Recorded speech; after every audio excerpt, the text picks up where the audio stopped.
The following podcast is a deep, shallow dive production. And you're gonna love it. Okay, let's go.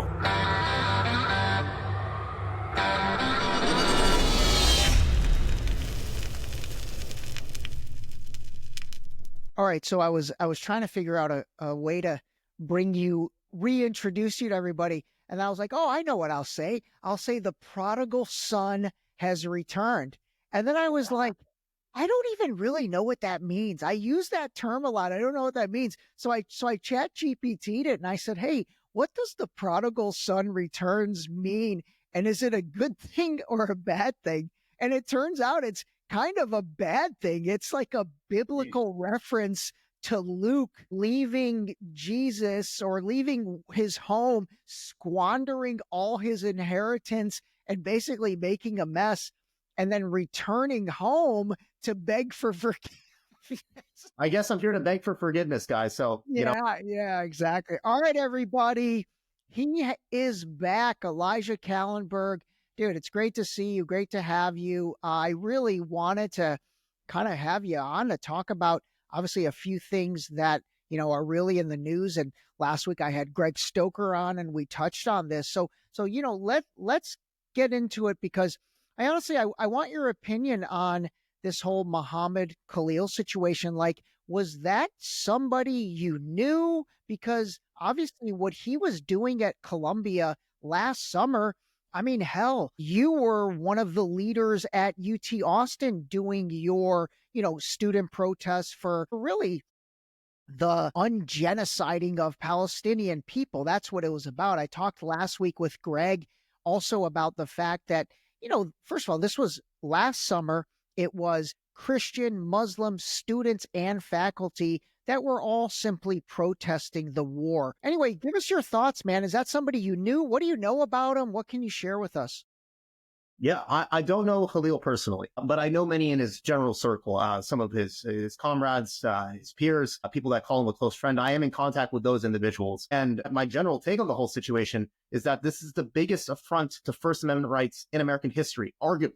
Since at least the 1920s, and I can get a little to that history. Khalil was a student who led divestment and general, like you said, anti-genocide protests at Columbia University. You know what? Talk about divestment really quick, because I have never really brought that up on the podcast, and I'd love for you to help everybody understand that, because it's really important.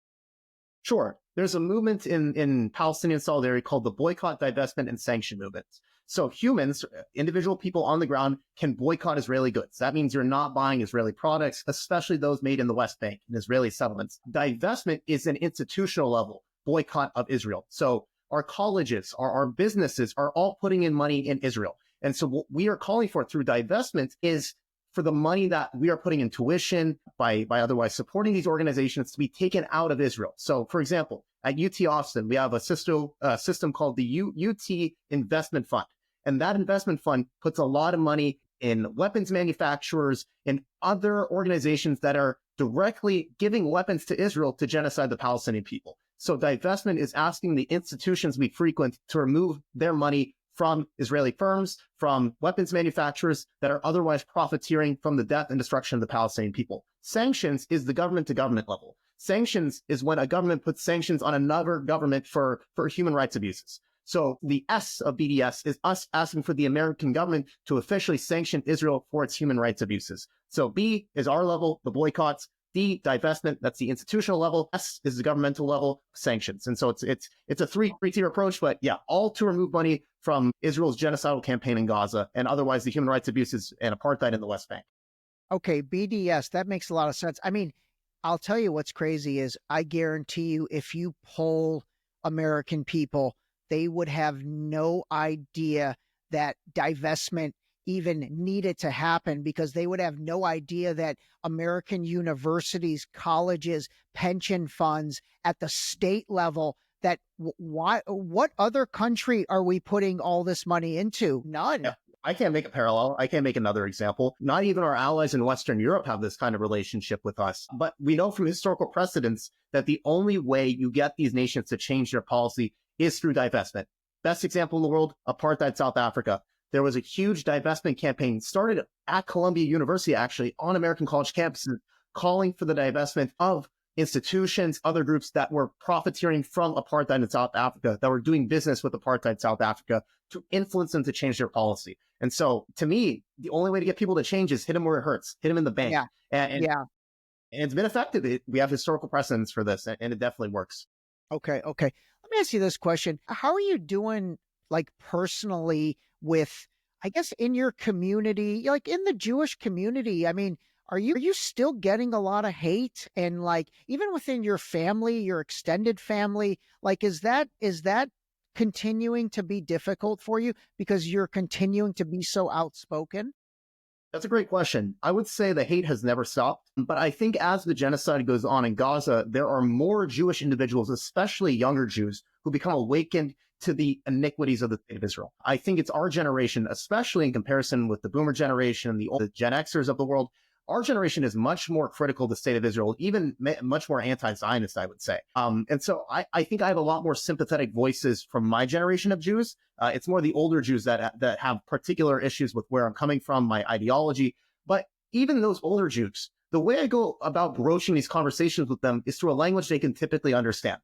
So, for example, with the Khalil case, the way I've been going about combating the fact that he should be deported is through Jewish American historical precedents. One of the best historical precedents I reference is a few decades ago, there was a Nazi march that was planned for Skokie, Illinois. This was an attempt for white nationalists to champion Holocaust denial, anti-Jewish sentiments in a predominantly Jewish neighborhood in Illinois. And the town tried to say, no, you can't do that, right? And the white nationalists said, well, it's free speech, right? Even hate speech is protected speech.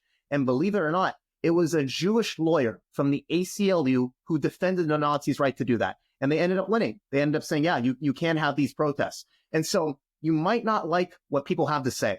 It might even be hateful rhetoric. It might be abhorrent rhetoric. And I'm not saying that's what Khalil is doing by any stretch of the imagination. I am very much politically aligned with Khalil. But if you find the rhetoric abhorrent, you should at least agree to the First Amendment principle of freedom of speech. Even if it's hate speech, even if you find it abhorrent, even if, for example, there was a student blasting Hamas propaganda saying, oh my gosh, right, X, Y, and Z is deserved and Israelis should be expelled from the land, the most abhorrent rhetoric you can think of in our camp. Even that rhetoric has a right to be said in any space. It's a First Amendment liberty every citizen and green card holder is enshrined to. And Khalil was a green card holder, but apparently that didn't matter. And if you think it's going to stop at green card holders, you're very much mistaken. Citizens are next on the chopping block. Yeah, no, I want to talk about that in a second. I mean, I'll tell you, the thing that to me has been really the biggest eye-opener is one, I have talked to a lot of people to see, hey, was this guy a troublemaker? Was this guy radical? Was this guy militant even? And again, across the board, I talked to some folks at Columbia and everybody said, absolutely not. And the biggest thing that they said was he also has nothing to do with, again, the boogeyman, quote unquote, Hamas. You know how I feel about that organization. The problem is the Trump organization, from Trump down, and especially like, what's his press secretary, Catherine or Karen Levitt, or all these people, all they do, Mike Johnson, Speaker Johnson, all they do is say pro-Hamas when it's really pro-Palestinian people, that the blurring of that line between Palestinian human beings and the big bad wolf boogeyman Hamas, which again, to this day, I think is a total scam, but that's for another time. That's the problem. And they're leveraging that myth of Hamas and quite frankly, the fear of that to basically bring, this poor kid, man, it's pretty insane. But I think you're right as well that like, hey, it starts with the green card holder because that's the low hanging fruit. But then what happens if a American citizen that was naturalized 20 years ago from a country in the Middle East starts being boisterous? Do they try to take that away? Probably. Yeah, I would say so. And again, there is historical precedent for this. Going back, because I am a Jewish individual, so I am very well aware of Jewish American history. 1920, under the Woodrow Wilson administration, he engaged in something called the Palmer Raids. He directed his DOJ to infiltrate Jewish political spaces to round these people up and deport them, many of whom were citizens to Russia, under the claim it was a Red Scare, they're communists, we have to deport them. So yeah, American citizens for political speech that America considers to be a national security threat have been rounded up and deported in the past. So the belief that they won't come for citizens next is completely ahistorical. They have and they will. And this is the most fascistic administration on this issue that you can imagine. So yeah, it's definitely not a stretch of the imagination to say citizens are next. I myself, I'm a dual citizen of Canada. I talked about this with previous people. I'm worried that I could be deported to Canada, but Trump says he's going to annex Canada. So I guess he has to give me citizenship after he does that. Yeah. Good luck, but it's not a stretch. Americans are on the chopping block, and it's a very scary reality. I mean, let me ask you this. What do you think?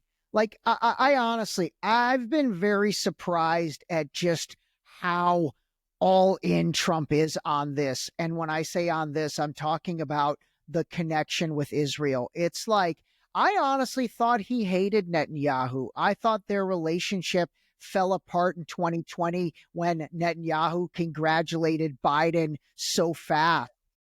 So then I start thinking like, okay, is this a quid pro quo for all that money that Miriam Adelson and AIPAC gave? And that's what I thought the cabinet picks were. Marco Rubio, Pete Hegseth, Mike Huckabee, Elise Stefanik, like every single one down the line, actually.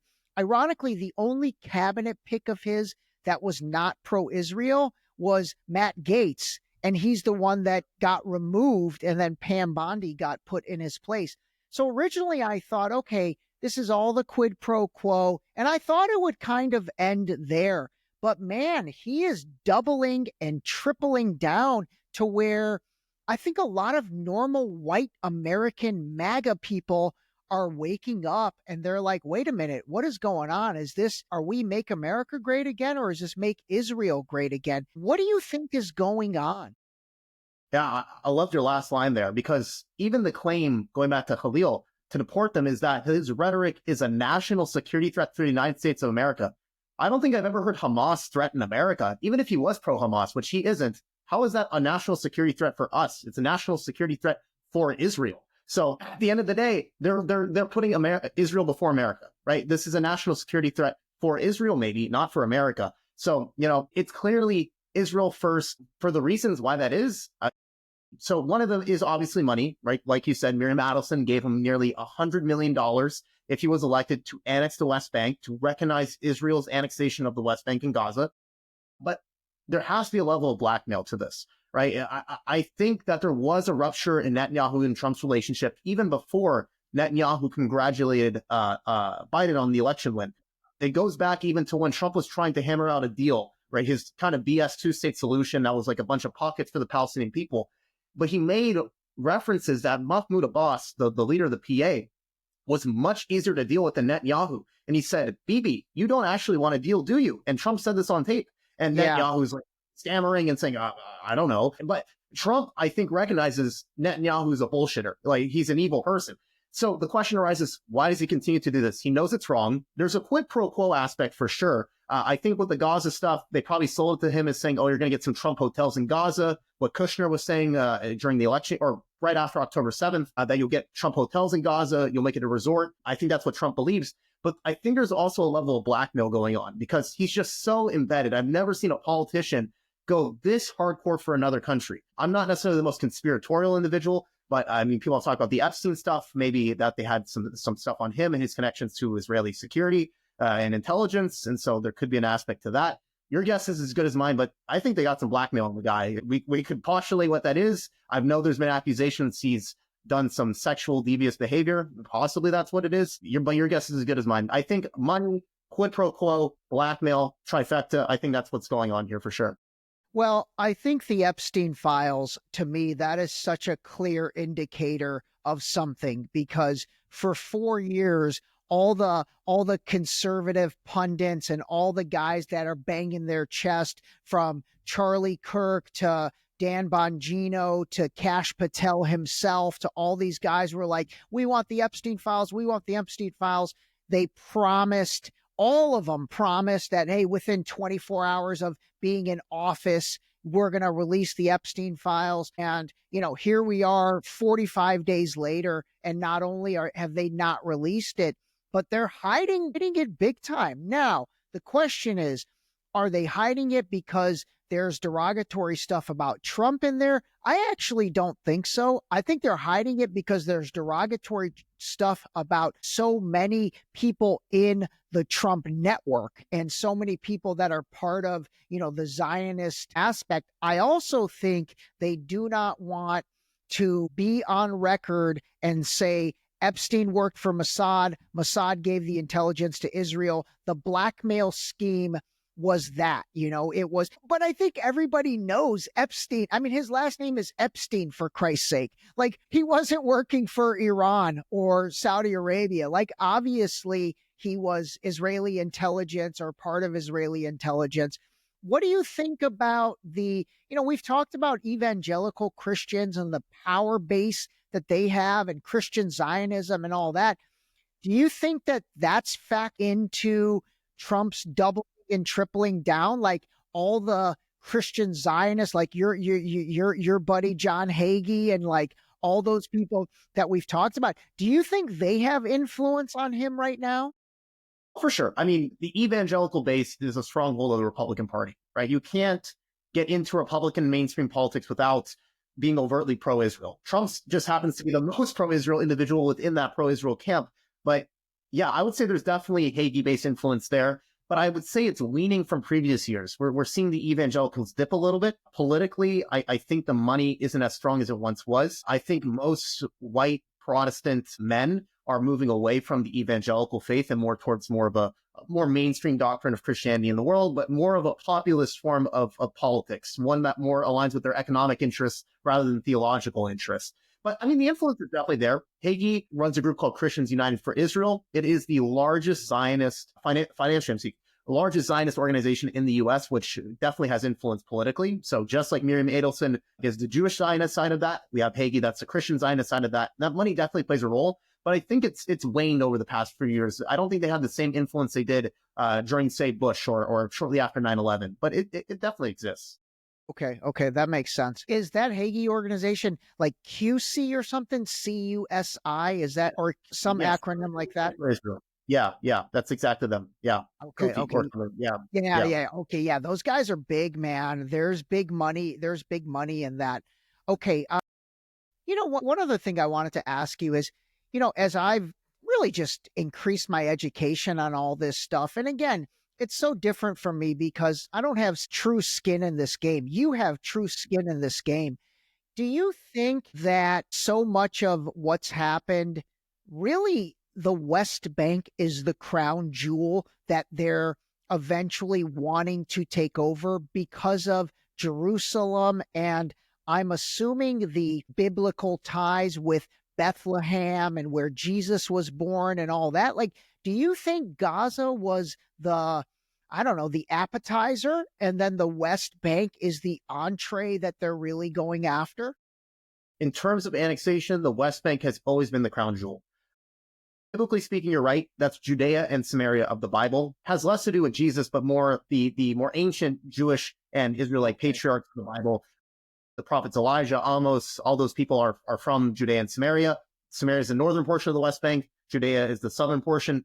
But it's an interesting topic because when we talk about the modern state of Israel, the land that is currently in Israel isn't where necessarily a lot of Jewish history happened in the land. That's more like Philistine and Canaanite land historically. Gaza was where the Philistines were. If you know the story of Samson in the Bible, he went to Gaza to kill a bunch of Philistines, to bring a house upon him and bring a bunch of Philistines with him. The reason that Gaza is still on their radar, even though it's not necessarily as historically relevant as the West Bank, is because the concept of Greater Israel in the Bible is one that extends all the way from Egypt to Iraq. It extends from the, I'm blanking on the name of the river in Egypt, but it extends all the way to there to the Euphrates. So, sorry, the Nile to the Euphrates. That's the common phrase. That's where, outlined in Genesis, that is what is biblical Israel. There's different definitions of Greater Israel. One is just all of Palestine, so including the West Bank. But those who are biblically minded, Ben Gvir, Smoltrich, they want all the way from the Nile to the Euphrates. All of that land is what they want as the quote-unquote greater state of Israel. So there's a biblical component, but I think most Israelis care more about the historical ancestral ties, which doesn't really connect to Egypt or Iraq, but more the West Bank. So I think that's much more relevant to them. Got it. Okay, what about among your your network of younger Israeli kids, is it 50-50 split? 50 are like you, where they're, basically advocating for human rights, and 50 maybe just drink the Kool-Aid and they don't know any different? How does that look on campus? Oh my gosh, Israelis specifically, it's the younger Israelis that are the most fascistic, genocidal individuals in the entire conflict. It is the younger generation of Israelis that's voting for Ben Gvir, voting for small church. This is a generation, they're the most radical of radical. They're the ones who have lived after the Second Intifada. They're the ones who just see rockets coming from Gaza, and so they've lost hope. They're the most radical of radical. It's ironic because it's American Jews that are beginning to awaken to this issue, to become more progressive, non-Zionist, anti-Zionist. They're trending in the right direction. It's actually the older generation of Israel, even though they're responsible for the Nakba and a bunch of iniquities against Palestinians, that are more prone to say, oh, Palestinians deserve a state. I'm not a two-stater, but at least they'll say, yeah, Palestinians deserve some semblance of sovereignty. The younger generation of Israel says, from the river to the sea, it's all Israel to me. They are the most racist, genocidal, narcissistic, Jewish supremacist generation in Israel's history, and it's reflected in their voting rights. In their voting patterns. Wow. You're talking about what, like the age of 25 and below, or what do you think age-wise? The 18 to 30 demographic, the ones that are currently in the IDF, right, because you have to serve right when you become 18, they're the most anti-Palestinian, most maniacal generation of Israelis yet. And that says a lot given the history of the land. Wow. That is interesting. Okay, I didn't know that. Where do all these settlers fall into it? The ones in the West Bank that, are settling the land there and what seems like just stealing Palestinian land. Are they part of that younger generation, or are they young but not necessarily part of that group? Where do they fall into things? I have a very crazy story about this exact topic. So I was reading the biography of a famous far-right settler. His name is Yehuda Etzion. A few decades ago, he gained worldwide attention because he tried to blow up Al-Aqsa Mosque in Jerusalem. And then later on in life, I think it was like 5 or so years ago, he did an interview with the New York Times saying that the younger generation of settlers in the West Bank are too anti-Palestinian. They're too racist. And I'm like, you tried to blow up Al-Aqsa Mosque, and you're saying the younger generation is too anti-Palestinian, they're too racist, they're too violent. He basically said they have no ideology. They just want violence for the sake of violence. So a settler who was part of that first generation of settlers after 1967 is condemning the younger settlers as even more crazy as his generation of settlers. So that is indicative, I think, of the current situation. You'll notice that it's mainly youth groups that are comprising the violent factions in the West Bank against Palestinians. When I was there, I lived on a Palestinian farm. There was a group of settlers who tried to come usurp the Palestinian farm I was living at. All of them were my age. I don't think a single one of them was above 25. So yeah, it's definitely the young ones that are the most violent, racist, anti-Palestinian, expansionary a-holes in the entire land by far. Yeah. They're violent, man. I watched some of those videos and I'm just like, oh my God, these kids are deranged. They're absolutely deranged. Okay, let me ask you this. In where do Christians fit into what's going on in Israel? Like, I know there are Palestinian Christians, I think. Like, what side are they on? Who likes them? Who doesn't like them? Where do they fit into things? It's a very interesting question. So politics, especially over the last 20 years in Palestine, has moved towards a more Islamic lens, right? In terms of resistance. Hamas, Islamic Jihad are some of the big players in Palestinian politics that you typically hear about. And if you're a Christian, you're probably not going to join an Islamist movement. I mean, Hamas advocates for one Islamic state from the river to the sea. Palestinian Christians don't want to live as dhimmis, as subjugated second-class citizens again. So they don't really fall in the Hamas camp. But a lot of them believe more in terms of secular socialist resistance. The group PFLP, Popular Front for the Liberation of Palestine, was founded by a Palestinian Christian from the city of Lid and Romleh, and their whole intention was socialist Marxist decolonization. And they were a very revolutionary group because they believed that Arab nationalism was reactionary. So they didn't support Yasser Arafat or the PLO because they said Arab nationalism is a reaction to Jewish nationalism and it's foreign from the land. It really has no root in our history. What the PFLP advocated for was one state that's neither Jewish nor Arab, but has a common identity, where Jews, Arabs, Israelis, and Palestinians would integrate into one Palestinian people that has both Jewish and Arab characteristics. They're both full and equal participants under the same identity. So it was very revolutionary. And Palestinian Christians, even though they're a huge minority, tend to gravitate toward those spaces, something that's pro-equality for everyone in the land. Of course, that entails ending the Jewish supremacist state of Israel, but in its ashes, creating something that allows everyone to be equal and members of the same identity. And I think Palestinian Christians have been at the forefront of this, not even in Palestine, in places like Syria and Lebanon, championing ideologies like a pan-Levantine ideology where everyone in the Levant is equal. They have been at the forefront of this ideological battle, and they've been very revolutionary and progressive throughout the whole way. Got PFLP. Yes, Popular Front for the Liberation of Palestine. I remember you talked about them in, I think, our first episode together. You really like those guys, right? And you like that methodology? Yes, I agree with their ideology of what the land should be. I would say I add an extra element to their ideology. I just say I take their ideology and go one step further by ascribing a specific identity to what Palestinian would be. And so I say that everyone from the river to the sea should unify around one of two ideologies, right? Everyone should either say we're Semitic, because Jews and Palestinians are both Semitic people, so create a Semitic state. We're both Semites. From the river to the sea, let's unify around what unites us, and that's our Semitism. Or we could consider ourselves both Canaanites. Both Jews and Palestinians trace their origins back to the Canaanite peoples, right? The Israelites of the Bible, even though it's not said in the Bible, this is something acknowledged historically, are a derivative of the Canaanite peoples. Palestinian people, same exact concept, hail from the Canaanite peoples. The Palestinian Thob is a Canaanite Thob, right? Hebrew is a Canaanite language for Jews. Palestinian Arabic has Canaanite influences. That's something that unites us. Let's call ourselves Canaan and Canaanites and unite around that. So I take the PFLP's ideology and add a specific element of what our nationalism would look like beyond just Palestinian. And so we're very similar. I am supportive of pan-Levantine measures, as so is the PFLP, but I just add an extra caveat about what that specific nationalism will be. They say it's not Jewish or Arab, but I add what that would specifically look like. So yeah, I am supportive. Gotcha. And I think you said it earlier, like, isn't Muhammad Khalil, like, he subscribes to that ideology, right? I believe so. Okay. He's not Hamas. Okay. Yeah, no, he's definitely not Hamas. I mean, dude, I gotta pull back the curtain on the Teenage Mutant Ninja Turtles, man. I swear to God, these guys are a scam. Okay, let me ask you a couple more things. Let's see. Do you have any thoughts on, I did an episode last week on Muammar Gaddafi and kind of what took place with Libya and basically how, Gaddafi fundamentally was doing incredible things for his people. I have some Libyan friends and I asked their parents, what did you guys think of Gaddafi? He was loved. I mean, absolutely loved. But he was taken out by Hillary and Obama during that regime. Do you have any thoughts on that? Do you have any knowledge on that, on Gaddafi or anything? For sure. I think the most indicative quote was Hillary's quote, right? We came, we saw, he died, right? So there was a huge attempt to get him out, and they don't even hide it. I think he was pretty beloved by his people. I would diverge ideologically with him. He was someone that was very Pan-African. He would dress in these African garbs, and I think most in Libya were like, you're a Semite, you're an Arab. Why are you dressing like you're from sub-Saharan Africa? So people thought he was a little quirky of an individual, but nothing wrong with that. Like you said, he was doing great things economically. I think he had more of a socialist tangent to his economic reforms, which I would be very supportive of. But I mean, culturally, I think he was a little bit of a weird guy. Yeah. I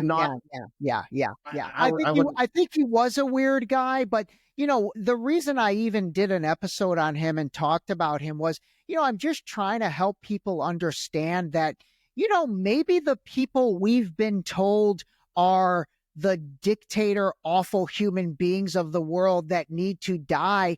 Maybe there's another side to that story, Gaddafi, Saddam Hussein. I mean, going all the way back to the Shah of Iran and all that, like, maybe there's more to it than what we've been told. And the more to it becomes, again, that small faction of people in the U.S. government that wanted regime change. They wanted covert regime change. They wanted, for me it all, and I think we talked about this last time, but, it goes back to like George H. Bush was really the kingpin of this. And then like he handed the baton to Clinton, and then Clinton handed it to George W. And I do think that group of neoconservatives, Dick Cheney, Rumsfeld, Wolfowitz, Condoleezza Rice, I do think that group was the one that came up with, the New American Project. And they basically said, okay, we need something.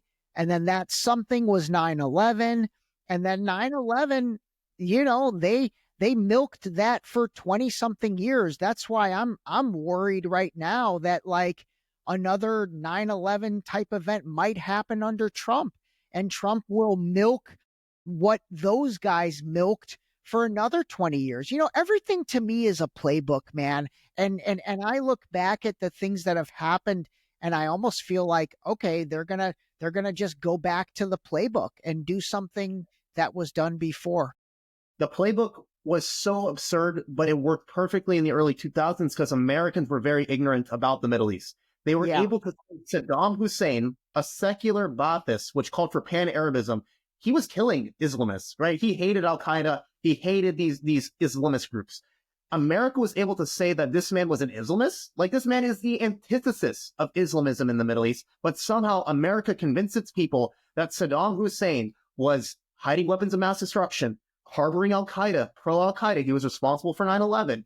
Yeah. It's so absurd that like anyone in the Middle East can be like, what? Like, this makes no sense. How are you saying Saddam Hussein, who persecutes Al-Qaeda, who hates Al-Qaeda, is responsible for 9/11? And I think Americans have educated themselves since that event. Before 9/11, there wasn't much of a reason to know about Middle Eastern politics. But I think at this point, Americans can see, yeah, that's BS. That makes no sense. Why are we doing this? And clearly, there was two beneficial reasons, right? One, of course, was oil. There was an economic incentive. And also there was the Israeli tangent to it. Netanyahu had been clamoring for a long time in American political circles to get Saddam Hussein removed. Iraq was always a very strong contingent in the Arab world for Palestinian resistance. Once fired Scud missiles at Israel, even though they didn't really land or kill anyone, which is obviously not the intent because then America would come in, but it's just a show of strength and solidarity with the Palestinian people. But Saddam Hussein was always a thorn in the back of Israel. So if you want to see who benefits the most, George W. Bush, Rumsfeld, Cheney, all of them getting oil money through regime change and getting their own corporations out there, but also Netanyahu and the far-right Likudniks in Israel for sure as well. Got it. Man, Netanyahu has been in the mix a long time, too. That dude is just... Now, he's usurped Israel's founding prime minister, Ben-Gurion, as the longest-serving prime minister in Israel. So he's getting along authoritarian lines at this point. He's not going to relinquish power no matter what. Yeah, I don't think so either. I mean, is he liked? Like half the country likes him, or half the among Jewish Americans, is he liked? Among Jewish Americans, so I will say amongst Israelis, he is the perfect reflection of their society. It is a Jewish supremacist, narcissist society. I think Norman Finkelstein said the same quote as me. He is the perfect reflection of Israel. American Jews, it gets a little more hazy. For my generation, probably not. We're much more non-Zionist, anti-Zionist. Even amongst liberal Zionists, he seems repulsive. Groups like J Street hate him, which is a historical liberal Zionist organization here in America. American Jews are at a weird position. They typically take on the politics of whatever they have to defend in Israel. So when Yitzhak Rabin was in power and Oslo was happening, the American Jewish community had the reflexive nature of being liberal Zionists, saying, yeah, we're pro-peace. We want to support Rabin and the Oslo process, and we love whatever the government in Israel is. Once the revisionist Zionists took over, the right-wing Zionists, Likud and their affiliates, even more extreme parties like Otzmat Yehudit, Jewish Power, now that they're in power, the Jewish American community has to find a way to defend that to a large degree. And so they've had to alter their opinions. It's getting increasingly hard for them, but especially after October 7th happened, a lot of American Jews were doing propaganda for Israel to try and say, whitewash what was happening, to say, yeah, they kind of have to genocide the Palestinians. They got to do it. Like BS like that. It was very common in American Jewish spheres, especially amongst the boomer generation. But I would say it's much more split, whether that's the right approach. It's a generational divide. It's definitely the older ones that are in that line of thinking. But I have a lot of hope for my generation. And I think even the generation that comes after me will be even more anti-Zionist and non-Zionist and call for something that's equitable in the land, removing Jewish supremacy, ending apartheid, ending the genocide that stripped the land for a while, even before October 7th. And I think there will be substantial change with the younger generations, not the older generation that's reflexive in defending whatever Israel does. Yeah, I think the boomer generation, they've just been brainwashed their entire lives. I don't think they have a chance. Gen X, I mean, some of us are waking up. Yeah.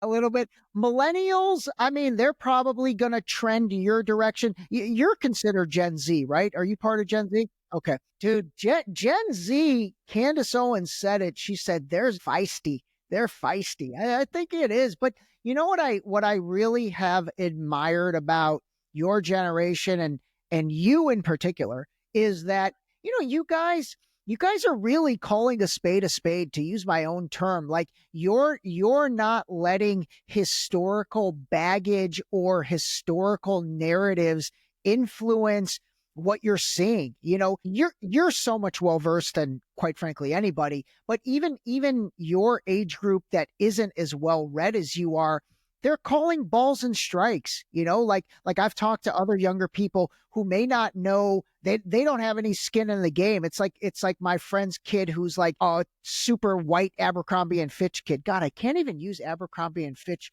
as the example anymore because all the crazy stuff with their CEO. But my point is, even those kids, they're just calling balls and strikes. And they're like, no, dude, this is ridiculous. This is genocide that's happening. I'm not a fan of it. I don't care where it is. So anyway, all right. Anything else, man? Anything else you want to talk about? I mean, I think we covered everything. This is a pretty expansive episode. Yeah. That was great. That was great. All right, everybody. Hold on the line, Elijah. It's always a pleasure having this guy. I love him. All right. Hold on a second. Yep.